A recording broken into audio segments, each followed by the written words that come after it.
You think I'm begging because I like it?"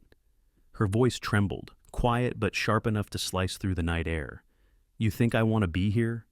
The man in the gray hoodie didn't answer. He just smirked, flicked his cigarette to the pavement, and kept walking. The ember hissed in a shallow puddle beside her cardboard mat. It was nearly midnight. The streetlight above her sputtered, strobing like a dying heartbeat, its pale glow bouncing off wet asphalt and the empty wrappers scattered at her feet. The wind carried the faint scent of fried onions from a diner down the block, a smell that tortured her more than it comforted. Her name was Maya, 23, skin the color of roasted coffee, eyes dark and still like rainwater in a gutter after the storm had passed. She had been hungry before, but not like this. Hunger usually whispered, gnawed. Tonight, it screamed. In her lap sat a small sandwich wrapped in a napkin, peanut butter, half-stale bread, something she'd saved since noon. Her last meal, as she'd called it jokingly to herself earlier, before the ache in her stomach grew too mean for humor. She wasn't thinking of sharing it, not with anyone, not tonight. But fate, cruel and oddly theatrical, didn't care about her plans. The sound came first, a low, throaty rumble cutting through the wind. Then a screech of metal, then silence. Maya's eyes darted up in time to see a black Harley skid to a stop a few yards away, its headlights sweeping across the cracked sidewalk before dying completely. The rider stumbled off, clutching his side. His boots hit the pavement hard, knees almost buckling. A few people outside the diner turned. One woman gasped. "Is that? Oh my God, it's one of them." The word spread faster than the smoke curling from the Harley's exhaust. One of them. The man was tall, built like a machine carved out of bad decisions and raw muscle. Leather vest, blood on his knuckles, the unmistakable insignia stitched across his back. A flaming skull with wings and a red halo. A patch below it read, "Hell's Seraphs." The town had heard of them. Everyone had. Outlaws, ghosts on wheels, stories told in whispers after dark. He was one of those. He tried to steady himself, but his hand slipped on the metal of the bike. He cursed, low and ragged, pressing his palm to his ribs.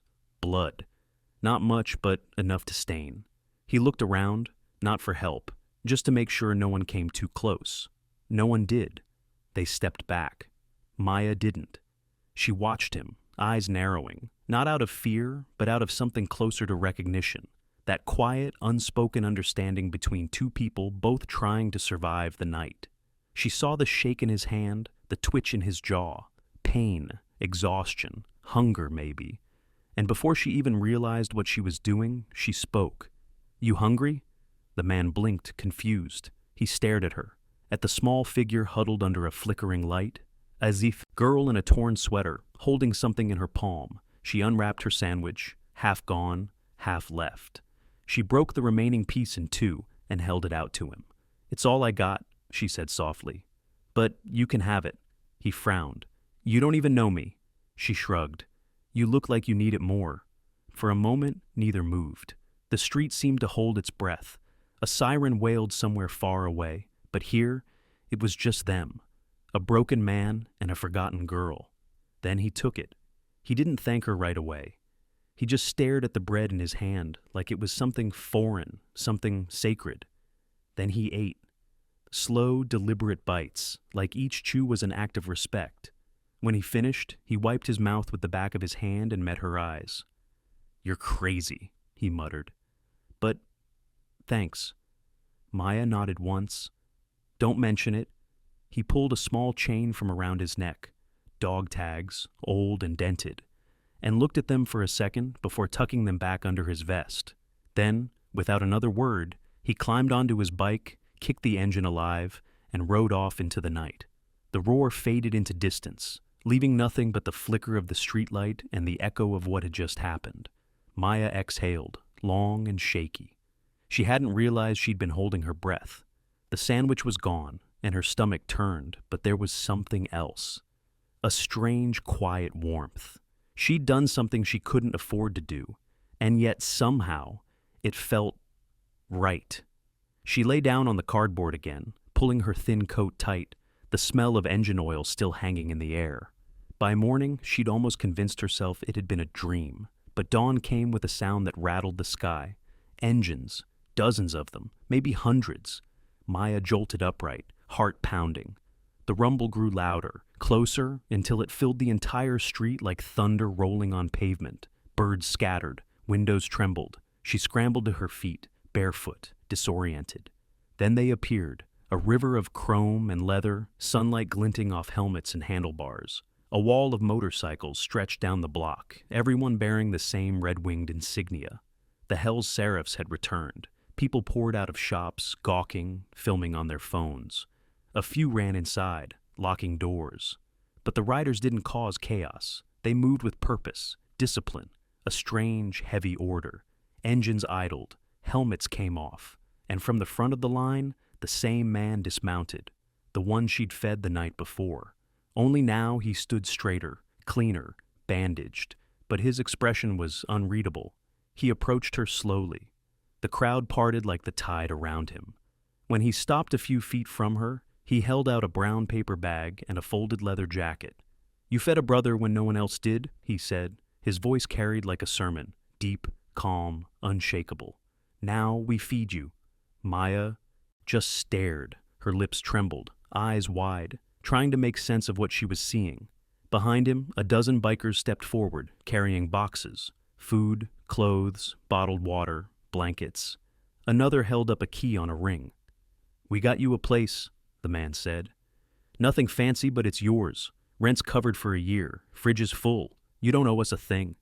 She shook her head, tears already spilling. Why would you do this?" He smiled just slightly. "Because you gave what you couldn't afford. That's the kind of wealth we ride for." Her knees almost gave out. He caught her arm, steadying her. The crowd around them had fallen silent. Even the engines seemed to hum softer, like the machines themselves were listening. And in that moment, that fleeting, trembling second, the poorest girl on the block stood at the center of something bigger than charity, something that felt like redemption. The man squeezed her shoulder gently. "Get cleaned up," he said. "You got people now." And as he turned to leave, Maya looked up, voice barely audible over the rumbling bikes. "What's your name?" He paused, smiled faintly.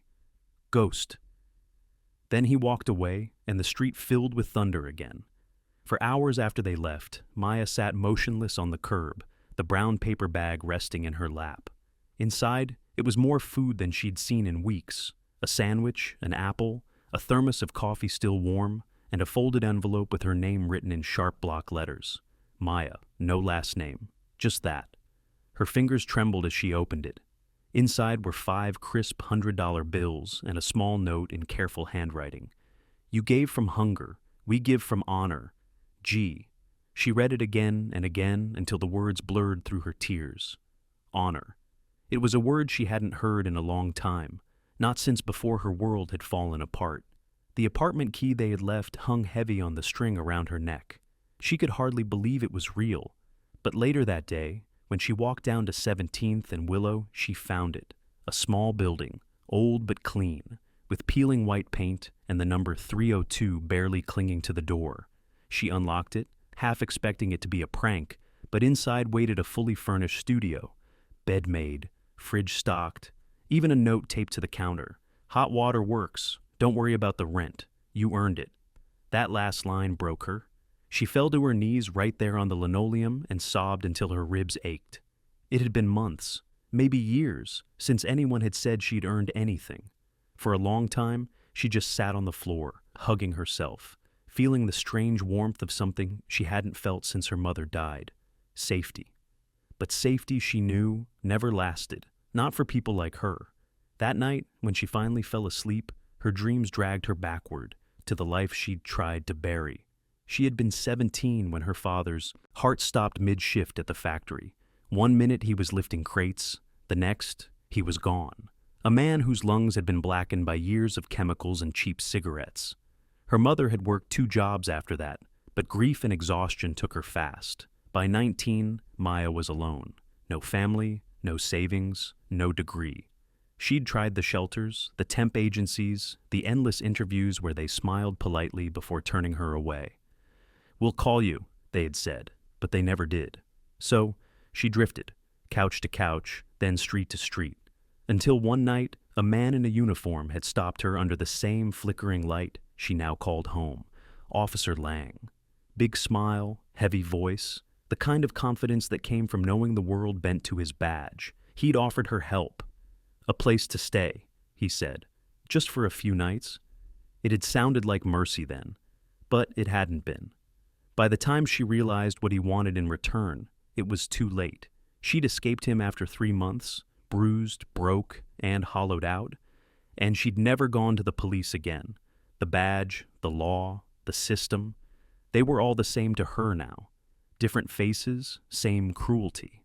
And that was why, when the townsfolk whispered about the Hell's Seraphs, how they were criminals, savages, men without souls, she hadn't cared. She'd seen worse men in uniform. The next morning, she woke up to quiet. Real quiet. The kind that feels unnatural after too much noise. The kind that makes your own heartbeat sound loud. She cooked her first warm breakfast in months. Scrambled eggs, slightly burnt, and a piece of toast. She ate slow, grateful for every bite. But even as she ate, something in her chest wouldn't settle. That name in the note, the G, the way he'd said brother, the way they'd moved in perfect formation, disciplined, organized. It wasn't random. That kind of loyalty wasn't built overnight. Who was Ghost, and what kind of gang delivered charity with military precision? She wanted to forget, to just live quietly in her new apartment and not ask questions. But human curiosity has a cruel sense of timing. That evening, she went back to the corner where she used to sleep. The cardboard was gone. The space was clean, almost reverent. Someone had left a hot meal in a takeaway container and a small note taped to it. No one should go hungry under this light. She stood there a long time, the streetlight flickering overhead, feeling the strange mix of awe and unease creep through her. They were still watching her, and part of her, the part that had lived too long in fear, didn't know if that was comfort or threat. 3 days later, the world intruded again. She was walking back from a corner store when a squad car slowed beside her. The window rolled down. Officer Lang. Time hadn't changed him much. Same grin, same smugness that made her skin crawl. "Well, if it isn't my favorite, Runaway," he said. "Heard you found yourself a new place. Fancy." She froze. "What do you want?" "Just saying hi. Small town, you know. Word gets around, especially when you suddenly start having money." She gripped the grocery bag tighter. "It's none of your business." He chuckled. "Everything in this town's my business." She turned to leave, but his voice followed. "Careful who you get involved with, Maya. Those bikers ain't saints. They play nice till they don't." She didn't look back. She just kept walking, heart hammering, fear crawling under her skin. But as soon as she turned the corner, the anger hit. He thought he could still scare her. He thought she was still the same girl who'd flinched when he raised his voice. Not anymore. That night, she couldn't sleep. She sat on the floor beside the window, watching the city lights blur in the rain, her mind looping through everything that had happened. The sandwich, the roar of the engines, Ghost's words. "You gave what you couldn't afford."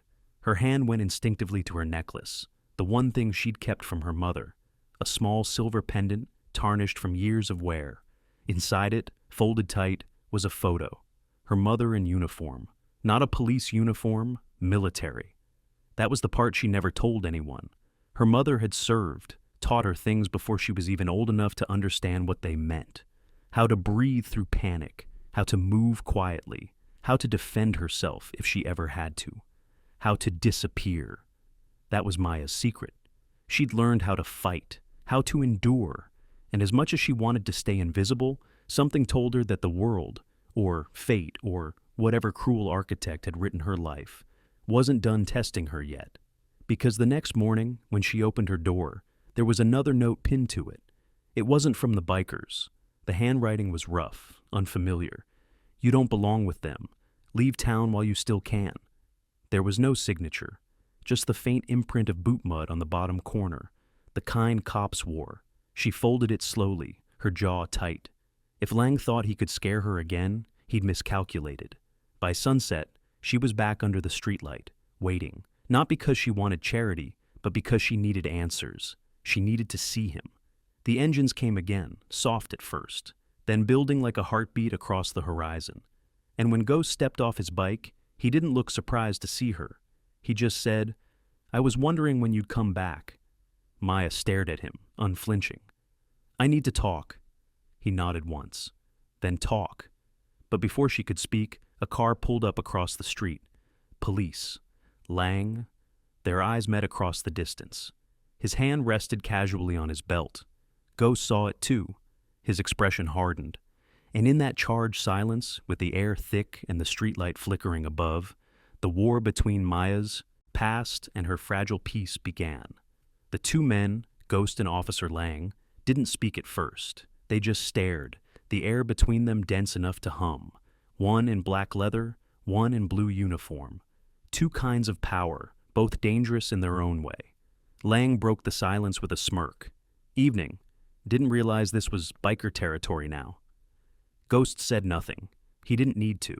His presence alone was a statement. Calm, cold, unmovable. The other bikers, still mounted behind him, watched without blinking, a silent wall of chrome and muscle. Maya felt her pulse in her throat. She wasn't sure what scared her more, the gun on Lang's hip or the quiet authority radiating off Ghost. Lang took a step closer to her. "You all right, sweetheart? These fellas treating you good?" His tone was casual, but his eyes were poison. Ghost shifted his weight slightly, and the sound of leather creaked like a warning growl. "She's fine," he said. Lang smiled wider. "She can speak for herself, can't she?" Maya inhaled slowly, forcing her voice not to shake. "I said I'm fine." Lang's expression flickered, irritation masked behind amusement. "Well, that's good to hear. Wouldn't want you mixed up with the wrong crowd again." He tapped his badge. "You know how it goes. We try to keep the streets safe." Ghost's voice was quiet, almost too calm. "Safe for who?" Lang turned to him, feigning innocence. "Excuse me?" "You heard me," Ghost said, eyes narrowing. "Safe for who? Because from where I'm standing, she looks safer with us than she ever did with you."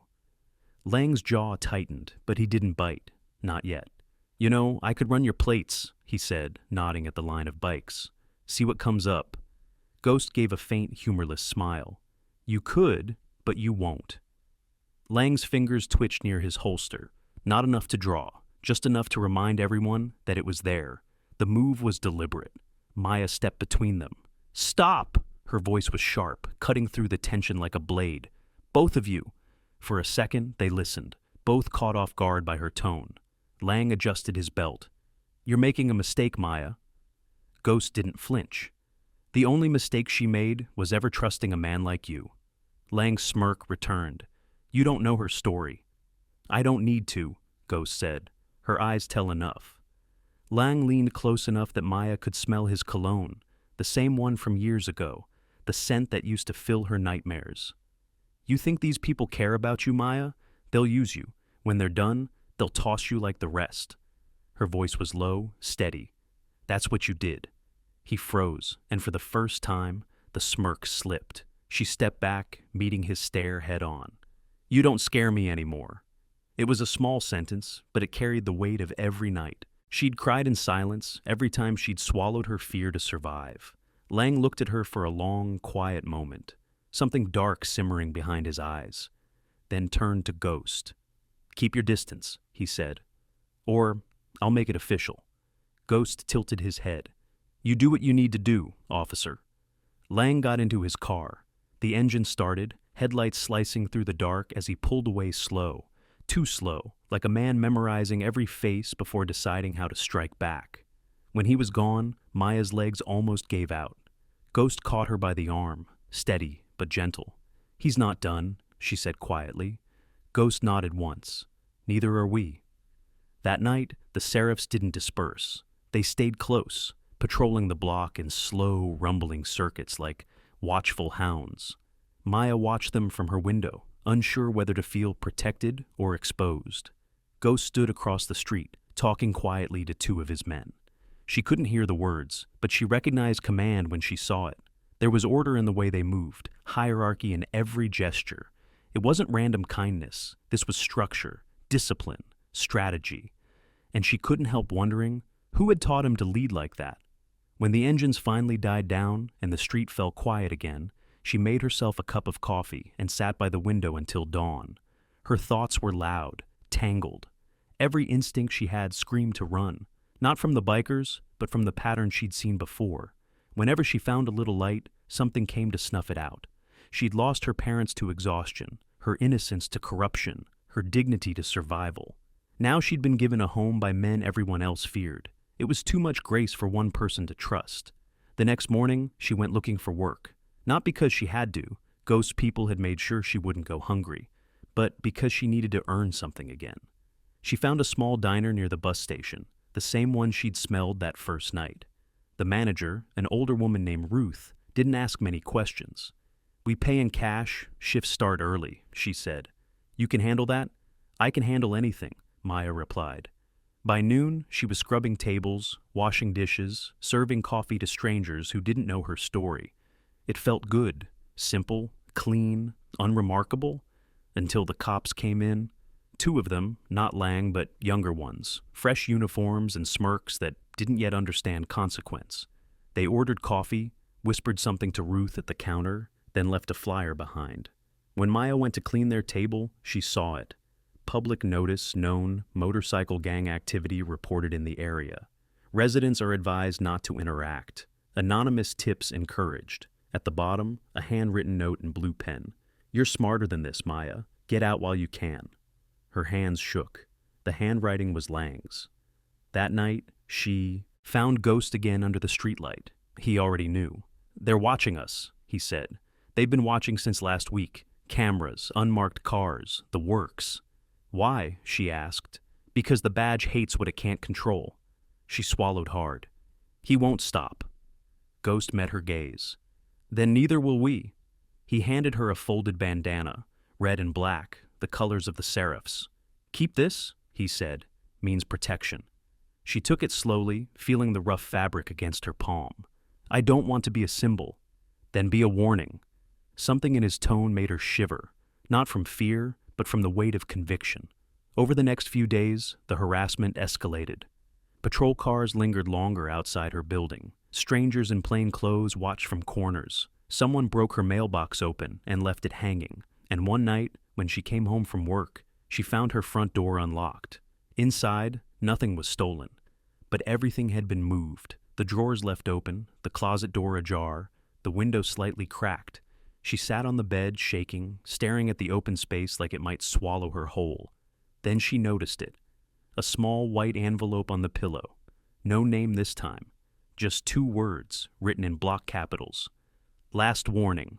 When Ghost saw it, he didn't speak for a long time. Then he said, "He's trying to scare you back into silence."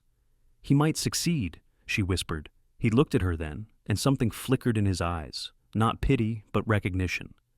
"Fear's only useful when it teaches you who you are," he said.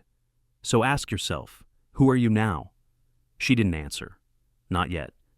But that night, for the first time in years, Maya opened the small box under her bed, the one she hadn't touched since her mother died. Inside was an old photograph, a medal, and a folded certificate from a self-defense program she'd completed at 16. She stared at her younger self in the picture, proud, strong, certain. And somewhere deep inside, that girl stirred again. Because this time, Maya wasn't running. This time, she was remembering what she'd been taught, how to breathe through fear, how to move in silence, and how to stand her ground. The girl who once fed a stranger was about to become something much harder to swallow. The morning came with the taste of smoke, not fire, not yet, but the dry tang of something burning just out of sight. Maya woke before dawn, startled by the low growl of engines in the distance.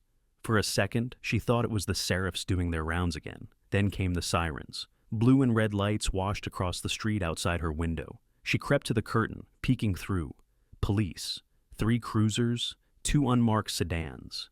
And Lang, standing in the middle of it all, like a conductor leading an orchestra of intimidation. The knock on her door wasn't a knock at all. It was a hammering fist. "Maya Reeves, police department, open up!" She froze. Every instinct screamed to run, but there was nowhere to go. They didn't wait for an answer. The door burst open, wood splintering against the frame. Lang stepped in first, gun drawn, but pointed down, just enough to remind her it existed. "Easy there," he said, calm, measured. "We got a warrant." For what? She demanded. He smiled, flashing the paper without letting her read it. Accessory to gang activity, harboring a wanted fugitive. Her chest tightened. That's insane. He shrugged. Maybe, maybe not. Behind him, 2 officers tore through her small apartment, flipping the mattress, dumping drawers, opening the fridge like they expected contraband to be hiding under the butter. Maya clenched her fists. You have no right. Lang cut her off. Sweetheart, the law gives me every right. He leaned in close, lowering his voice to a whisper only she could hear. I told you they'd drag you down with them. Something inside her snapped. You're not law, she hissed. You're a disease. For a moment, he didn't move. Then his smile widened. Not amusement, but satisfaction. And you just gave me your statement. He turned to the officers. Bag it all. She's coming with us. But before they could move, the air outside shifted. Engines, a dozen of them, then 20, 30. The entire street filled with thunder. Lang's smirk faltered. He walked to the window and froze. Maya followed his gaze. The Hell's Seraphs had arrived, lined up across the street in perfect formation, shoulder to shoulder, engines idling low like growling beasts. At their head, Ghost dismounted his Harley, helmet under his arm, expression calm but lethal. He said nothing. He didn't need to. The power of 100 quiet eyes staring down the law spoke louder than any words could. Lang tensed. His men exchanged uneasy glances. This is harassment, Ghost said evenly. You have no cause to raid her. Lang laughed once, sharp. Oh, I think we do. She's mixed up with felons. That's enough. Felons? Ghost repeated. You mean veterans, mechanics, fathers, men who served, got thrown away, and built something the system couldn't corrupt. Lang turned to Maya. You believe that? You think these animals are heroes? Ghost took a step forward. You've got 3 minutes to leave, officer. Then I stop being polite. Lang's fingers twitched near his holster. The officers behind him stiffened. Maya's heart hammered. Please, she whispered. Don't. But Ghost didn't raise his voice, didn't flinch.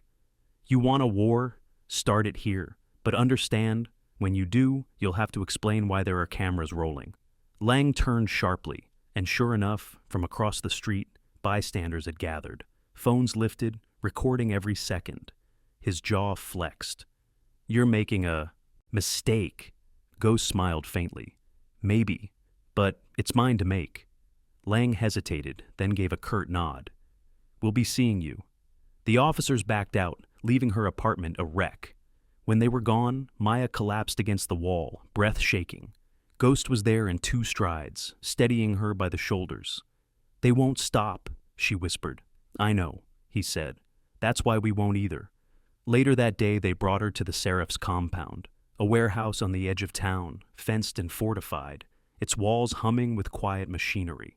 Inside, the air smelled of oil, leather, and steel. Motorcycles lined the walls like sleeping beasts. Tools clinked, voices murmured, and everywhere she looked, there was order, not chaos. Ghost led her past rows of bikes and men nodding in respect.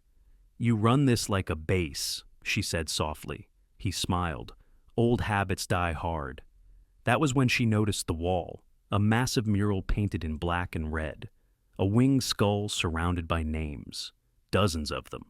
What is this? She asked. Brothers lost, he said. Each name's a man who didn't come home. We ride so they're not forgotten. She touched one of the names with her fingertips. Harlan M., feeling the faint ridges of paint. You were military, she said. Most of us were. And now? He looked at her. Now we protect our own. The law doesn't. She wanted to argue, to say that vengeance wasn't the same as justice.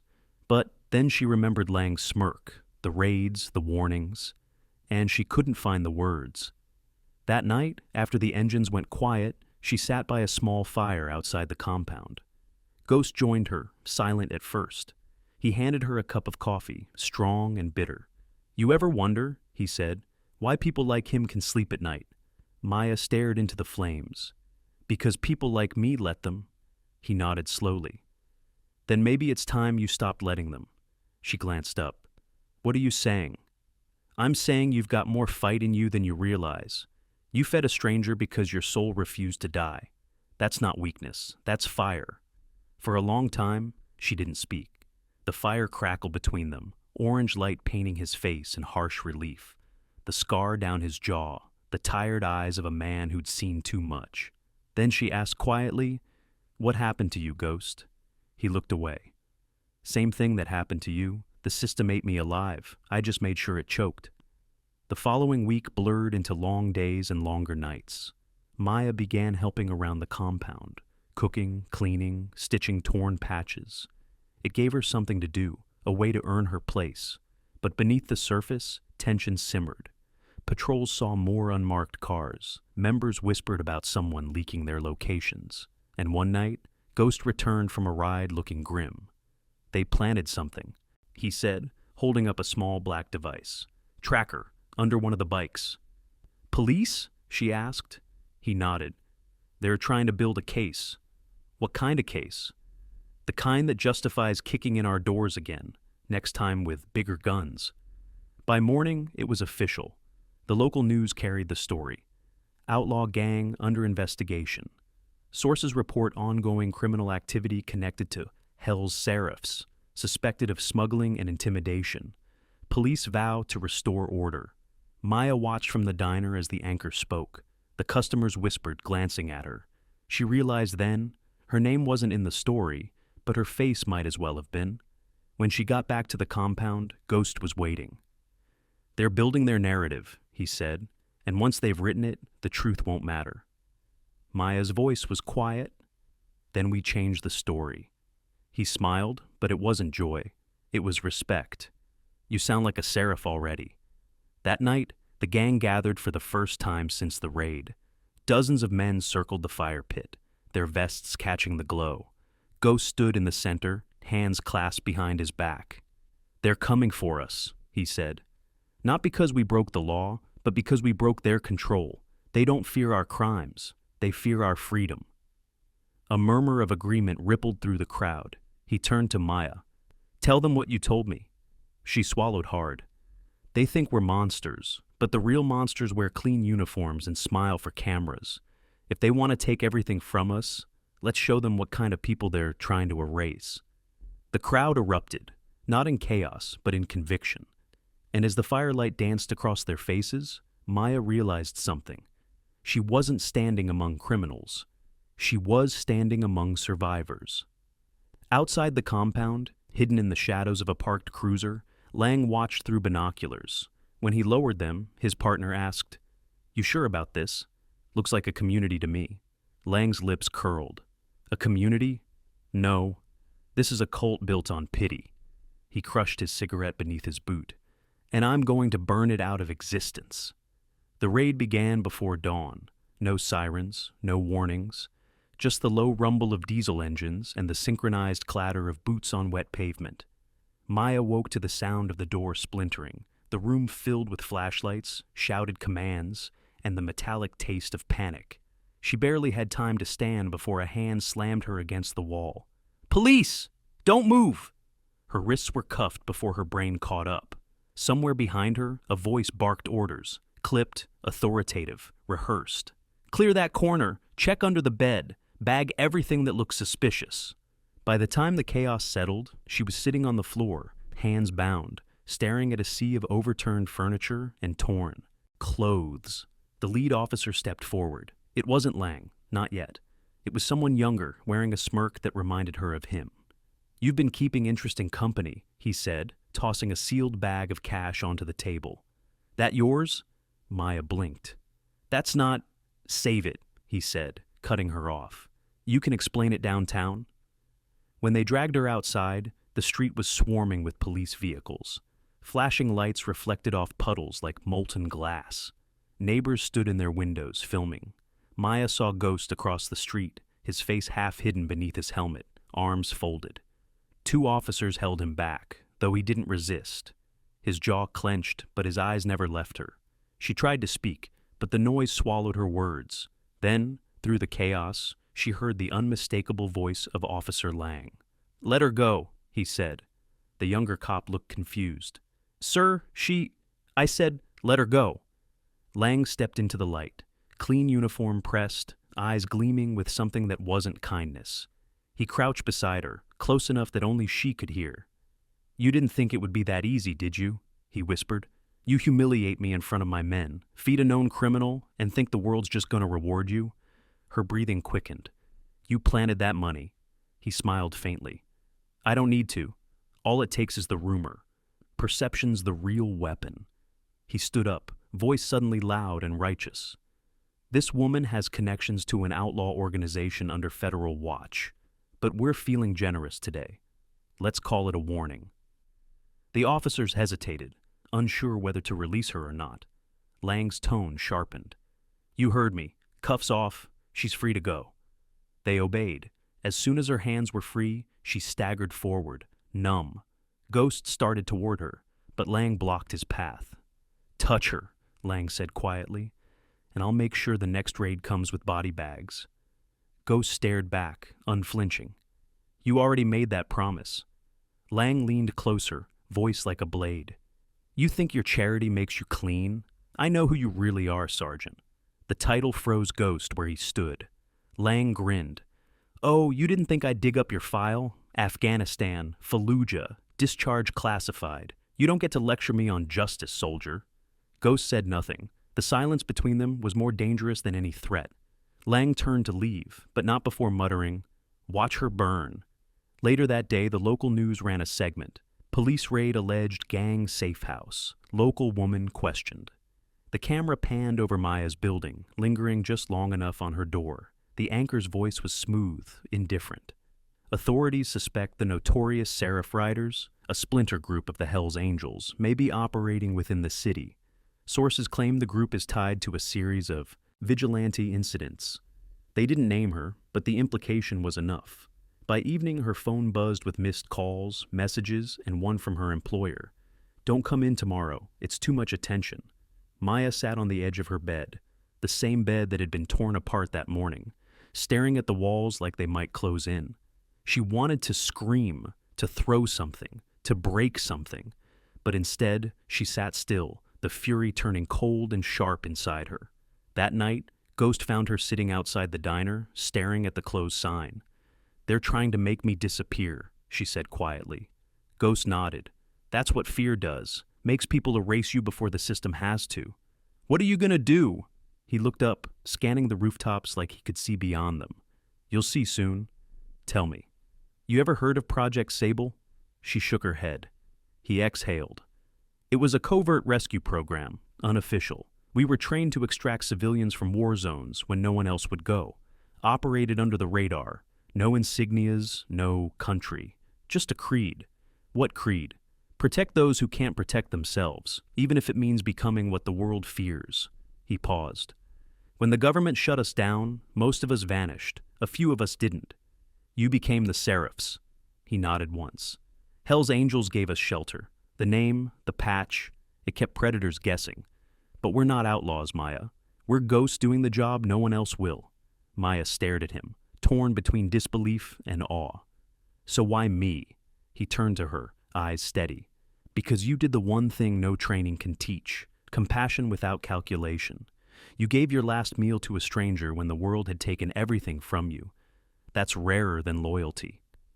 She looked away, her throat tightening. "And now, because of me, they're hunting you." "No," Ghost said. "Because of you, they're exposing themselves." He stood, his shadow stretching long across the pavement. "Lang thinks this is about intimidation, but he's already lost. He made it personal. And when it's personal, the whole brotherhood rides." The next evening, the city heard them coming before it saw them. Engines thundered like distant thunder rolling through the streets. Windows shook. Dogs barked. People stopped mid-step, drawn by the vibration that built with every second. Hundreds of bikers poured in from every direction, chrome and leather glinting under streetlights. The air smelled of gasoline and vengeance. At the front rode Ghost, helmet off this time, expression calm but unreadable. Behind him, riders carried crates of food, blankets, toys, donations from every chapter within 100 miles. They didn't come to riot. They came to reclaim. They parked in a perfect line along the block, the same way they had that first morning when they'd fed her. Only, this time, It wasn't a gift. It was a statement. The local news showed up again, cameras flashing, but this time Ghost didn't hide. He stepped forward, his voice carrying over the rumble. She gave when she had nothing. We give because we have each other.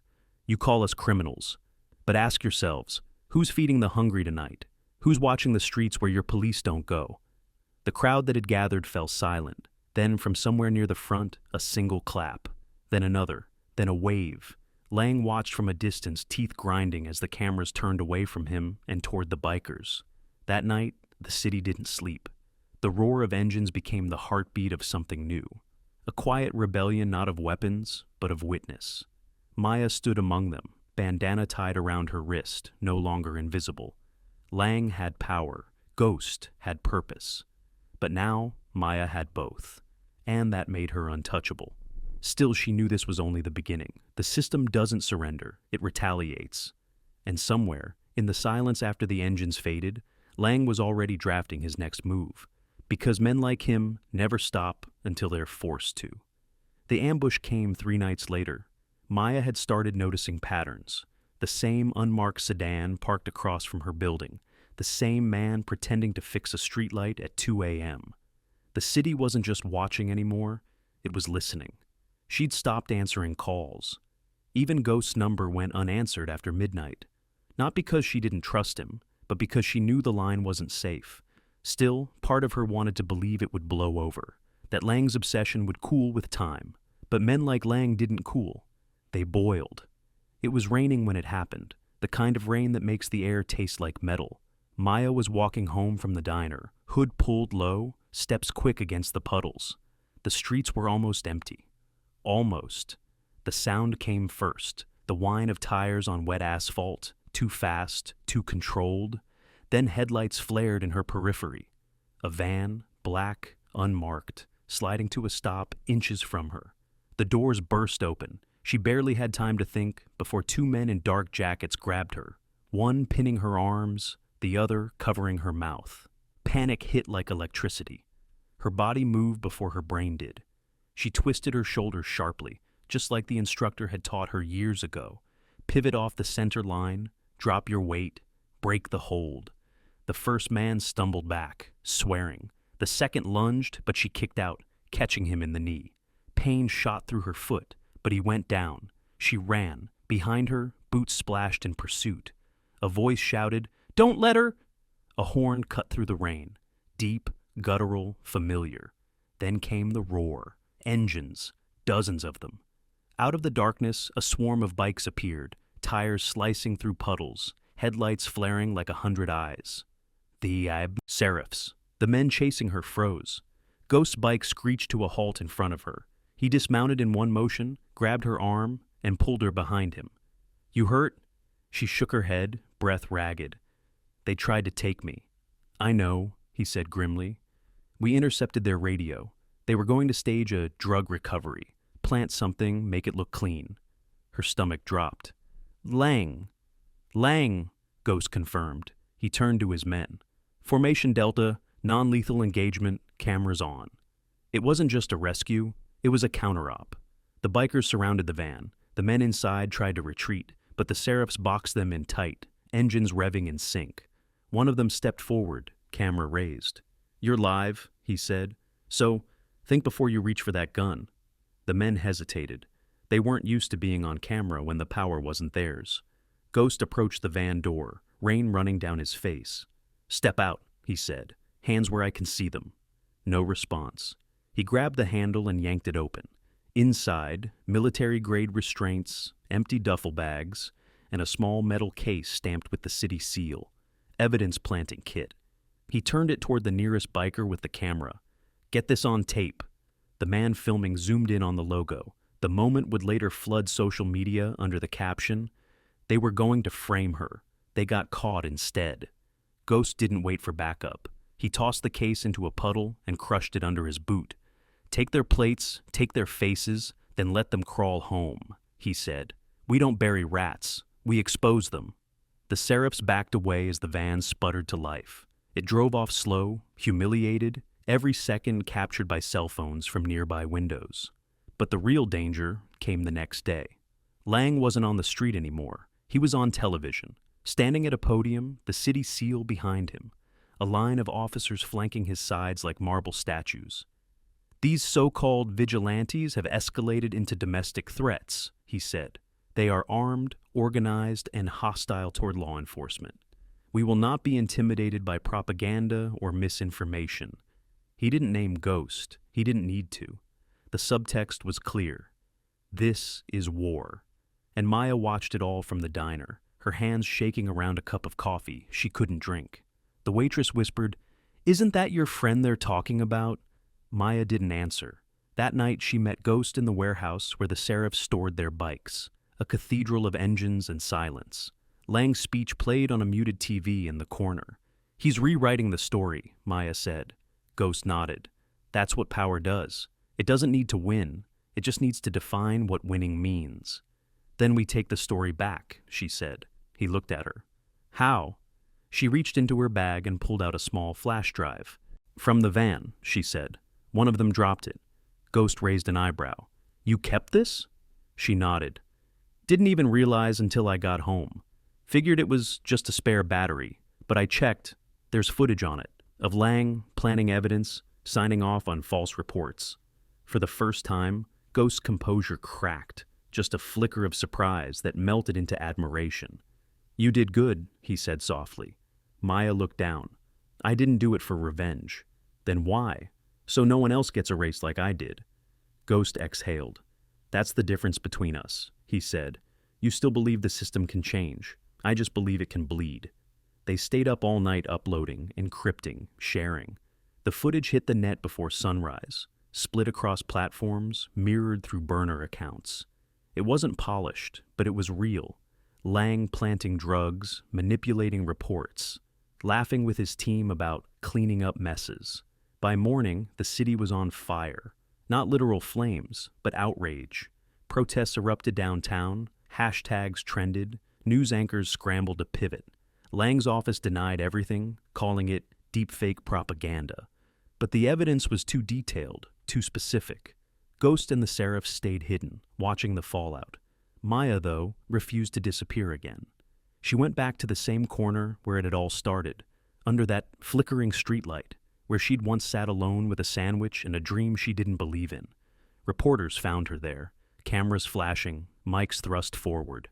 "Are you part of the Serif Riders?" one asked.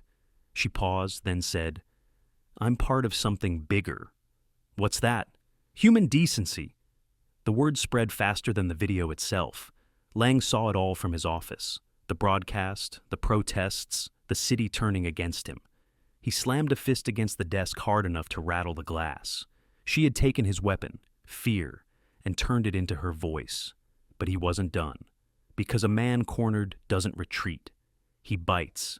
And as the sun set behind the skyline, Lang loaded his gun and whispered, "One way or another, this ends tonight." That night, Maya's reflection in the diner window wasn't that of a broken girl anymore.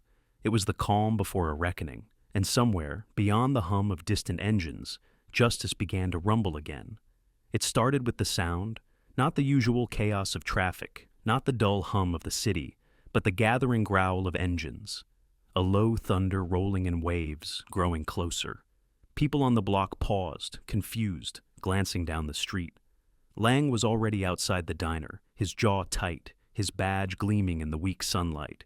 He'd spent the night combing alleys, flashing photos, asking about Maya. No one answered. Now he stood before the corner where she'd last been seen, muttering under his breath. Then the sound deepened. Engines, dozens, maybe hundreds. A sound that vibrated through the concrete. He turned and froze. From the far end of the avenue, a column of riders emerged. Headlights burned through the morning haze like a line of fire. Chrome glinted, leather rippled, and red patches shone like embers. The Hell's Angels had come, and not quietly. Lang's hand went to his gun. Instinct, reflex, fear. He had dealt with gangs before, but this was different. There was unity here, precision. A formation that spoke of loyalty, not chaos. They rode slow, deliberate, every movement controlled. At their center was a tall man on a black Harley, his arm bandaged but steady on the throttle. The same man Maya had helped that night. He pulled forward until his front wheel nearly touched Lang's boots, then killed the engine. One by one, the rest followed suit. Silence fell, except for the faint ticking of cooling metal. Lang's voice cracked first. "What is this?" The man dismounted, his boots hitting the ground like punctuation. He lifted his helmet, revealing a face weathered by road and time, scarred, calm, utterly unafraid. "You're the officer, ain't you?" he said, his voice low. "The one been hassling that girl." Lang squared his shoulders. "She's a vagrant, a thief. I was enforcing the law." The biker smiled without warmth. "Law, huh? You mean the part where you kicked her food into the gutter? Or when you drew on her for sitting under a light post?" People had gathered now. Residents, workers, even some who'd once mocked the girl. They stood behind cars, on porches, phones raised, filming. Lang's throat tightened. "You don't know what you're talking about."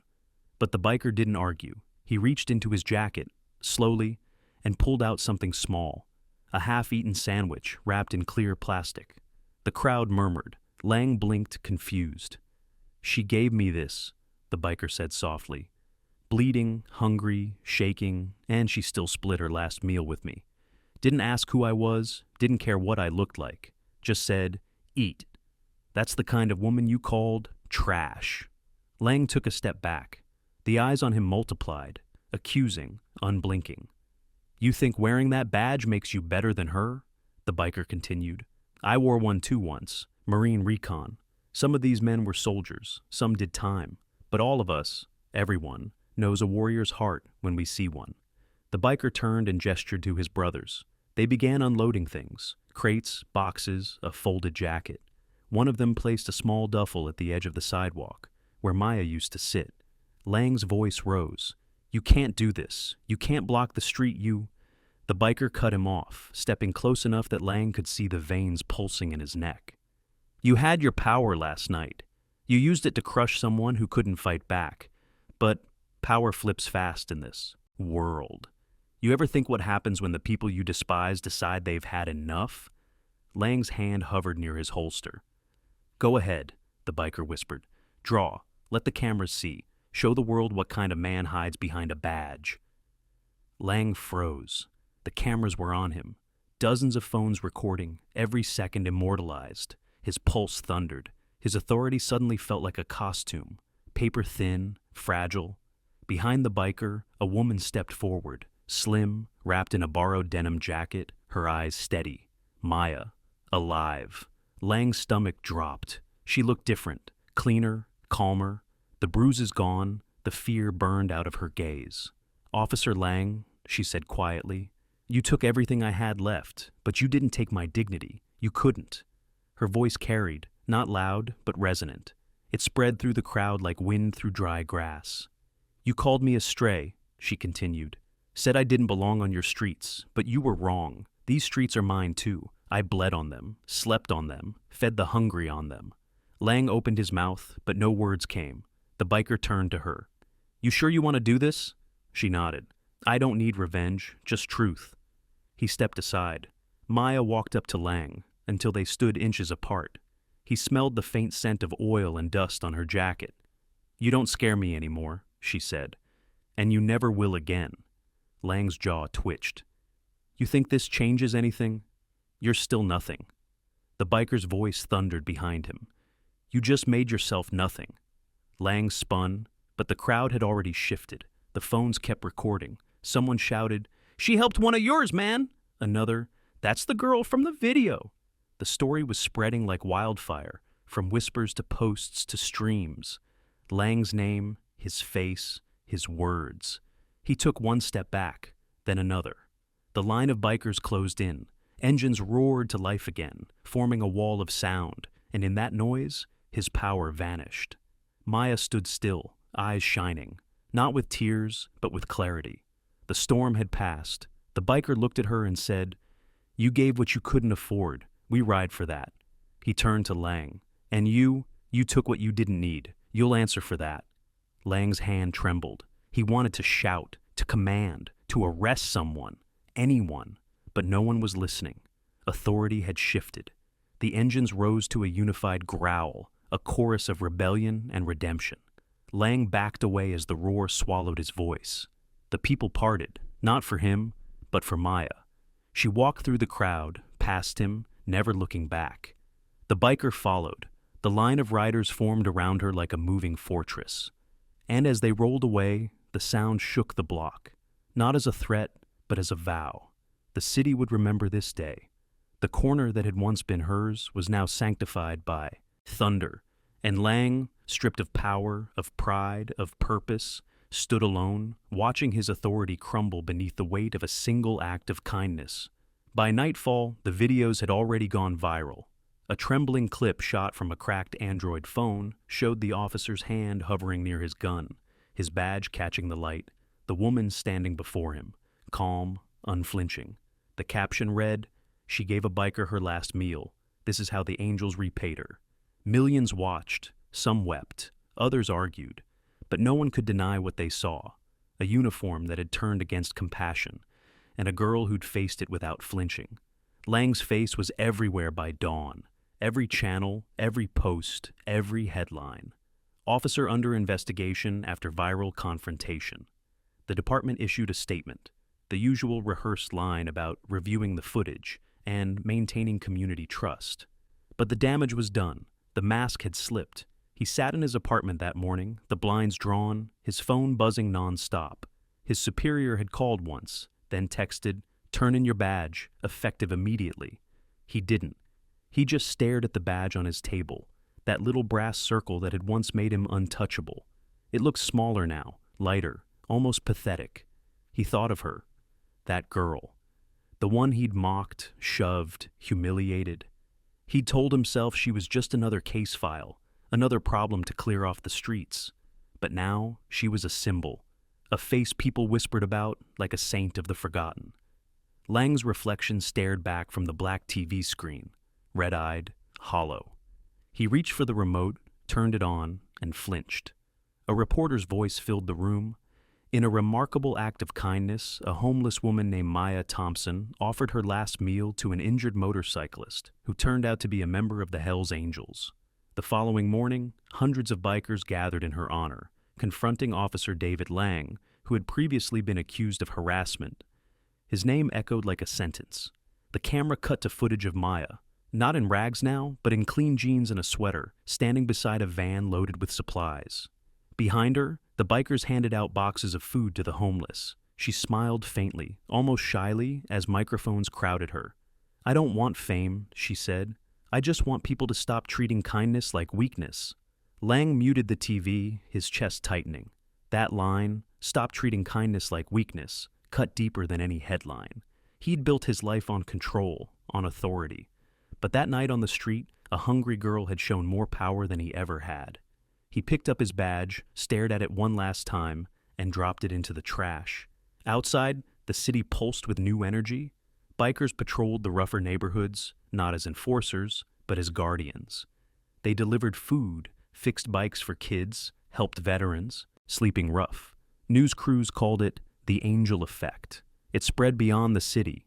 Chapters in other states started similar drives. Feed first, judge later. A wave of empathy rolled through communities that had once looked away. And Maya, she didn't stay under the spotlight. She refused interviews, turned down offers from charities that wanted to use her story. Instead, she moved quietly into the small apartment the bikers had rented. She kept her routine simple: mornings volunteering at the shelter, afternoons cleaning at a local diner, not as a worker of pity, but as someone reclaiming her place. One evening, she passed the same corner where it had all begun. The streetlight flickered as always. Beneath it sat a young boy, thin, nervous, clutching a backpack. He looked at her with the same haunted hunger she once carried. Without hesitation, she knelt beside him, unzipped her bag, and handed him her sandwich. "Eat," she said softly. "It's all I have." The boy blinked, confused, grateful, then took it. Maya smiled faintly. "Don't worry, the world's got a way of feeding those who feed others." Down the block, a faint rumble echoed. Engines again, slow and distant. She didn't turn around. She knew what it meant. The angels hadn't stopped their nightly ritual. Every evening since that day, a few riders would roll through the street, leaving food and blankets at the corner, their headlights sweeping over the sidewalk like a benediction. Sometimes they saw her watching from a distance. They'd raise a hand, 2 fingers in salute. She always nodded back. Lang, meanwhile, disappeared. Some said he'd left the city. Others whispered he'd taken a security job out west. But to Maya, it didn't matter. His story had ended the moment he'd met her eyes that morning. The moment she refused to be small. The true justice wasn't his firing or the humiliation. It was the shift he couldn't undo. The way people now saw the powerless as human. That was the power inversion. Not revenge, but revelation. And in the quiet of her new home, when the night grew long and the city noises softened, Maya would sometimes hear the distant growl of engines on the highway, like thunder promising rain. She'd smile and whisper to herself, "They remember." And she'd sleep, knowing the world, for once, had turned the right way up. Months passed, seasons shifted. The leaves on the city's narrow trees turned gold, then brittle, then fell, scattering over the sidewalks where Maya once slept. She no longer looked like the girl from the videos, the one with hollow eyes and trembling hands. The woman she'd become carried the same gentleness, but it was tempered now by something unshakable. Resolve. She worked part-time at the diner that had once turned her away. The owner, a stout woman named Gloria, had watched the footage and couldn't look herself in the mirror for days. Afterward, when Maya walked in weeks later, Gloria dropped her towel, came out from behind the counter, and hugged her so tightly the girl could barely breathe. "I was one of the ones who looked away," she'd said, "never again." So Maya worked there quietly, serving food to people who often didn't recognize her until halfway through their meal. They'd whisper, awkwardly thank her, sometimes ask for photos. She always smiled, shook her head, and said, "Don't thank me, just pass it on." She meant it. Her life wasn't rich in money, but it overflowed in something rarer, belonging. The bikers still checked in, though never intrusively. Sometimes a new leather jacket would appear on her doorstep with a patch stitched inside.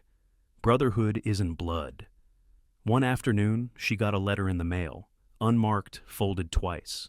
Inside was a photograph. Lang. He was standing in front of a small community center in another state, hair cropped short, no badge in sight. Behind him, a hand-painted sign read, "Second Chance Shelter, Veterans Helping Veterans." No message, no apology, no signature. But it was enough. Maya stared at the photo for a long time, then smiled faintly. Maybe redemption didn't need an audience. Maybe some men found their own corners to rebuild from. Still, she never forgot the night everything changed. Sometimes she'd walk by that old streetlight, still flickering, still humming with the electricity of memory. And she'd see others there, people leaving sandwiches, blankets, small notes that read things like, "Keep going," or "You matter." The corner had become something sacred. They called it Angel's Rest. Reporters came sometimes, though Maya avoided them. She didn't want to be a headline anymore, but she couldn't stop what her story had become. It had slipped from her hands into legend. Teachers used her name in classrooms when talking about empathy. Churches quoted her in sermons. Even politicians mentioned her when discussing homelessness reform. But for every speech, every banner, every post, there was still her quiet truth. It had all begun with hunger and one sandwich. And though she had enough now, enough food, enough friends, enough peace, she kept one habit alive. Every week she made 2 sandwiches, one for herself, one for a stranger. She called it insurance, not the kind that protects property, the kind that keeps the soul from growing cold. One rainy evening, she stopped beneath Angel's Rest. The air smelled of wet asphalt and gasoline. A lone biker idled nearby, watching the rain bead on his handlebars. He lifted his visor and nodded. "You Maya?" he asked. She smiled. "Depends who's asking." He chuckled, unzipping his jacket to reveal a patch. Road Reapers, MC. Not Hell's Angels. A smaller chapter, newer. But beneath their emblem, someone had sewn in smaller letters, "We ride for kindness." She blinked. "You took that from them?" He shook his head. "From you." Then he handed her an envelope, thick, heavy. Inside were donation receipts, photos, and a single typed letter. Operation Warm Hands, nationwide winter drive. Inspired by the act of compassion shown by Maya Thompson, regional motorcycle clubs across 22 states have joined to deliver food and clothing to the homeless this winter. Her fingers trembled as she read it. 22? She whispered. The biker nodded. We started small, didn't stay that way. He revved his engine lightly. They say one act of grace can ripple forever. Guess we're proof. And with that, he was gone, swallowed by rain and exhaust. Maya stood alone again beneath the flickering streetlight, her reflection rippling in the puddles. She wasn't poor anymore, not in spirit, not in worth. For a moment, she closed her eyes and pictured the night she'd first met the wounded man. The way his voice had cracked when he thanked her, the way his eyes had softened as he rode off into darkness. That small kindness had multiplied, carried by engines and echoes, across highways and hearts. Somewhere out there, she thought, another woman sat hungry, cold, unseen, and maybe, just maybe, someone would stop for her too. The wind changed, the rain softened. She tucked the envelope into her jacket and started walking home, the sound of engines fading into memory. But she didn't need to hear them to know they were still out there. She could feel them, a heartbeat of thunder rolling through the veins of the world, whispering her name like a promise. Years turned. The city changed its skyline, glass towers rising where old factories once coughed smoke. But on that single corner beneath the flickering streetlight, time stood still. They called it Angel's Rest, but those who knew the truth whispered another name, Maya's Light. People came from miles away just to stand there. Some left food, some prayed. Some simply stood in silence, as if the air itself still carried her warmth. No plaque marked the spot. No statue was raised. Yet it outlived every monument the city ever built, because it wasn't made of stone. It was made of memory, and memory, unlike metal, does not rust. It was said that no one ever went hungry at Angel's Rest again. If someone showed up there cold or starving, they never stayed that way for long. Sometimes a stranger appeared, a man with grease under his nails, a woman in a leather jacket, a young girl with a backpack, each leaving something behind and disappearing before sunrise. No one could trace them all, but the rumor was always the same. They rode with the angels. And somewhere along those endless highways, on nights when the rain shimmered over the asphalt and the wind carried the faint smell of gasoline and hope, you could still hear it, the distant roll of engines like thunder chasing mercy. That was her legacy, not the fame, not the footage, the echo, the chain reaction. Of decency she'd unleashed. The poor black girl who'd once been invisible became the pulse of something eternal, a reminder that wealth has nothing to do with what you hold, but what you give when there's nothing left to spare. She had rewritten the meaning of poverty. She had exposed the illusion of power, and she had reminded a world obsessed with taking that the rarest strength was still found in giving. Some stories end with crowns or revenge or redemption. Hers ended with continuation, the quiet persistence of kindness that refused to die. Years later, when her hair had silvered and her steps had slowed, Maya would sometimes walk by Angel's Rest at dusk. The streetlight still flickered. The smell of fried food drifted from the diner where she now managed the evening shift. She'd sit on the same curb where she once slept and watch the people pass. Sometimes one of them would stop, recognize her, and stammer, "You're her, aren't you?" She'd smile, just a little. "I used to be," she'd say. And then she'd tell them the part no one ever filmed. That night, she'd whisper, "I wasn't trying to be kind. I was just tired of seeing pain and doing nothing about it. Maybe that's all kindness ever is, a decision to stop being tired." They'd listen. Sometimes they'd cry. Sometimes they'd hug her. And every single one of them would leave that corner a little changed, carrying a seed of something the world had almost forgotten, compassion without calculation. Before heading home, she'd always take one last look at the old light, glowing weak but steady against the dusk, and she'd say quietly, almost as a prayer, "May someone always find a meal here. May someone always find a hand." Then she'd smile to herself, whispering words only the wind could hear. "You gave what you couldn't afford. That's the kind of wealth we ride for." And somewhere in the distance, faint, fleeting, but unmistakable, came the sound of engines rolling through the night. Not noise, not menace, but a benediction. the roar of gratitude, the thunder of remembered kindness. And thus her story rode on, through highways and hearts, across borders and time, reminding every soul that true power is not the hand that strikes, but the hand that feeds.